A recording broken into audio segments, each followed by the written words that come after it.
This is the start of a whole new adventure. Now, this is my new workshop, and as you can see, it's not exactly functioning right now, so I'm going to do everything I can to make sure that it works perfectly for me.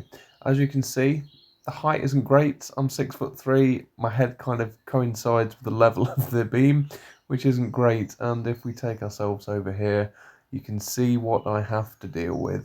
Everything is completely infested with woodworm, so I'm going to have to strip pretty much everything back and then start from scratch and put all new timbers in there and just make sure that I remove any traces of the old woodworm.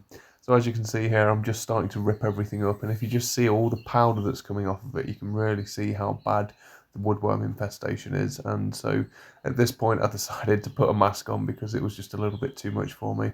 So I'm just removing this cladding, and what I've found is loads more on the other side of it, which is big scaffolding boards, which I believe, because they're coated in creosote, was the original siding for this pole barn. Now, as you can see here, there's just a random wall that has a few bits of insulation in, and nowhere else is insulated. I have no idea what the mindset of the person who did that was, but yeah, it clearly wasn't very effective, and once again, just completely riddled with woodworm.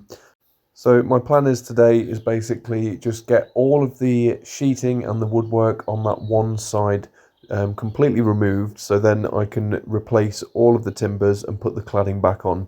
Now, because this is a pole barn structure, they're basically telegraph poles that have been submerged in the ground, and they're coated in creosote. So those are the only timbers pretty much that have zero woodworm in them, because woodworm just does not want to eat creosote. It's not very pleasant.